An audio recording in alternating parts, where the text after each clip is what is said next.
Chers pèlerins, les missionnaires et les sœurs de Notre-Dame de la Salette, ainsi que l'association des pèlerins de la Salette, avec les employés et les bénévoles du sanctuaire, sont heureux d'accueillir chaleureusement tous ceux qui sont présents sur cette sainte montagne à l'occasion de la célébration de l'anniversaire de l'avènement gracieux de l'apparition de la Belle Dame aux deux petits bergers, Maximin et Mélanie, le 19 septembre 1846.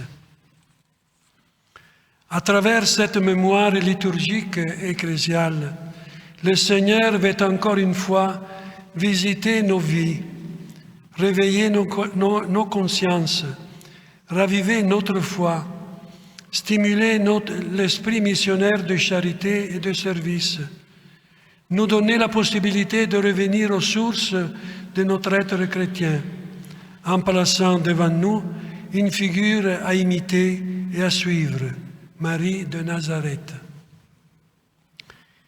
Qu'elle nous guide dans cette liturgie solennelle pour mieux nous préparer à accueillir la nouveauté et l'actualité du message de réconciliation et d'espérance qu'elle a donné au milieu des larmes comme un don à l'Église et en particulier aujourd'hui à chacun de nous, il y a bien 175 ans.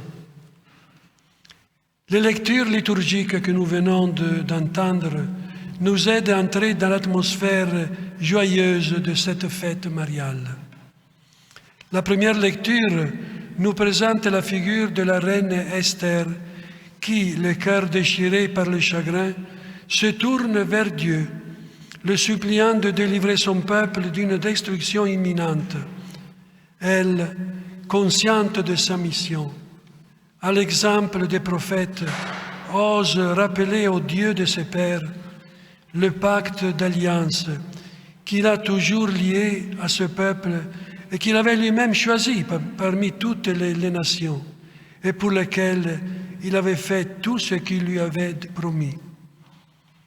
L'attitude suppliante, humble et courageuse d'Esther pousse le cœur plein de miséricorde de Dieu à la compassion et à la solidarité avec son peuple, condamné à une mort certaine et violente décrétée par le roi.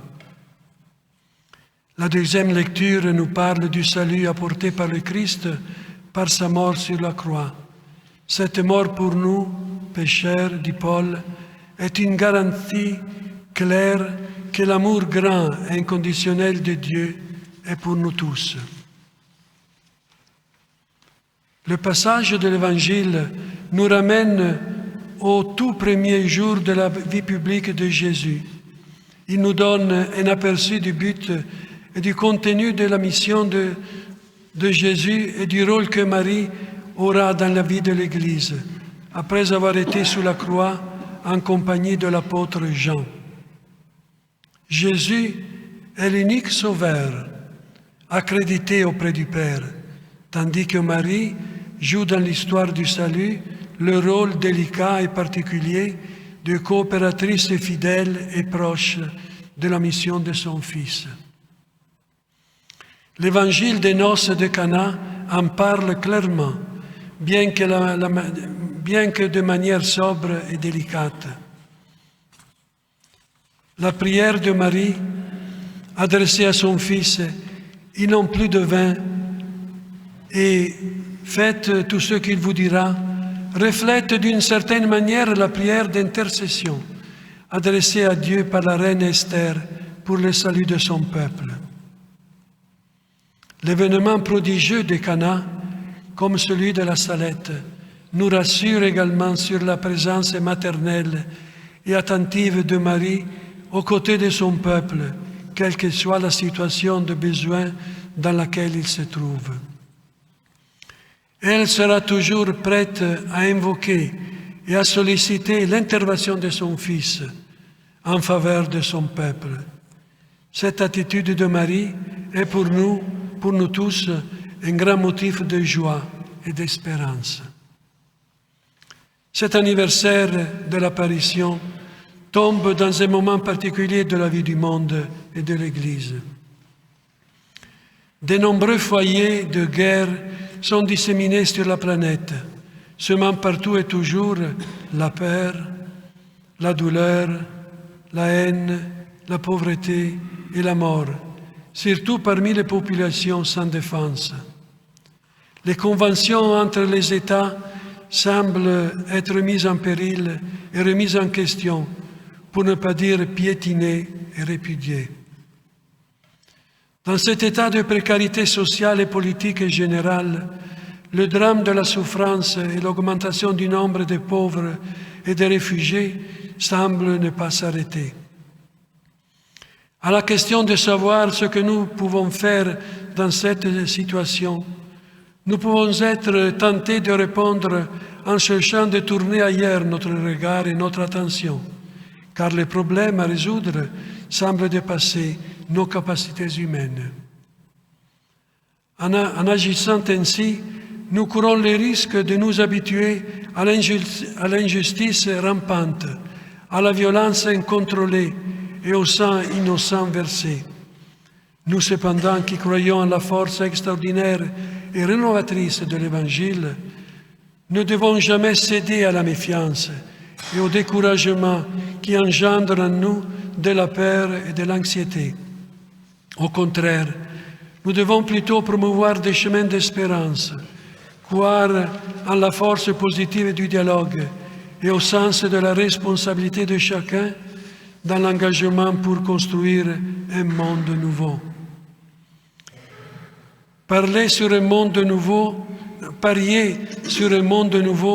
en rêvant d'un avenir de fraternité, en vue d'une société de l'amour, comme l'a dit Saint Jean-Paul II, ne doit pas être considéré par nous chrétiens comme une simple utopie ou un objectif lointain et impossible à atteindre, mais plutôt comme un défi à relever, un chemin à parcourir et un projet à réaliser ensemble chaque jour à la lumière de notre foi. L'Église, sous la direction pastorale sage et prophétique du pape François, se prépare à la célébration du synode de 2023. Dans ce contexte, il a demandé aux baptisés de s'engager dans un cheminement synodal, afin qu'ils deviennent pour tous le style spécifique des chrétiens. Il a invité les croyants à vivre ce temps avec leurs talents et leur fragilité, en reconnaissant la mosaïque de la vie personnelle et fraternelle dans l'Évangile, pour apporter leur contribution dans l'Église et dans la société. Le pape nous a exhortés à vivre ce synode dans l'esprit de la prière que Jésus a adressée de tout son cœur au Père pour ses disciples, que tous soient un. Et a ajouté, c'est à cela que nous sommes appelés, à l'unité, à la communion, à la fraternité qui naît du sentiment d'être environnés de l'amour unique de Dieu, tous, sans distinction. Dans l'unique peuple de Dieu, nous cheminons donc ensemble pour faire l'expérience d'une Église qui reçoit et qui vit les dons de l'unité et s'ouvre à la voix de l'Esprit. Aucun d'entre nous ne doit se soustraire à cette invitation du pape François, qui sonne comme un engagement personnel et communautaire, à oser des nouveaux horizons au niveau de la pastorale et d'une mission toujours plus exigeante et crédible de l'Église dans le monde d'aujourd'hui.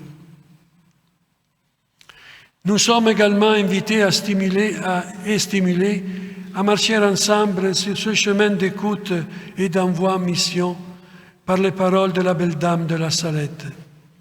Avancez mes enfants, n'ayez pas peur. Je suis ici pour vous annoncer une grande nouvelle. Et encore, allons mes enfants, faites-le passer à tout mon peuple. C'est un appel sincère à marcher aux côtés et avec le Seigneur Jésus, le vin nouveau des noces de Cana. Sous le regard maternel de Marie, sur les routes de notre monde, pour annoncer le message de salut, de réconciliation et de miséricorde dont nous tous avons à juste titre besoin. Demain, 19 septembre, la congrégation des Sœurs de Notre-Dame de la Salette vivra un moment très important de son histoire religieuse et missionnaire. Elle sera en effet officiellement inscrite au tableau des congrégations de droit pontifical, une étape rêvée depuis longtemps qui se réalise enfin, le jour même où l'Église célèbre l'anniversaire de l'apparition de Marie sur cette sainte montagne.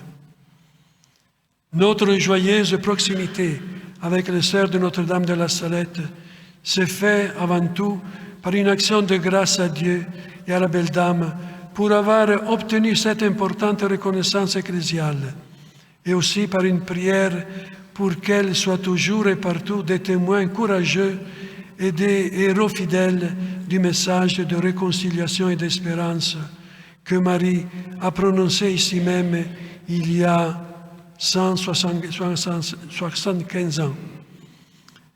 Nos meilleurs vœux aux Sœurs de la Salette pour une bonne et fructueuse mission au service de l'Église. Je saisis également cette occasion pour souhaiter aux jeunes missionnaires de la Salette, prêtres diacres ici présents, qui ont participé à une rencontre de formation en ces premières semaines de septembre, d'emporter chez eux dans leur pays d'origine, les Philippines, l'Inde, l'Angola et le Brésil, la richesse de l'expérience spirituelle, communautaire et ecclésiale vécue sur cette montagne. Que la Belle Dame les accompagne toujours de son regard maternel dans la mission que la Providence leur confiera bientôt. Et encore que Notre-Dame de la Salette, invoquée comme réconciliatrice des pécheurs par les premiers pèlerins qui gravissaient cette montagne, bénisse et protège chacun et chacune de vous, aussi bien que vos familles et vos proches, en ce jour solennel qui nous rappelle sa miséricordieuse apparition. Bonne et joyeuse fête à tous et à toutes. Amen.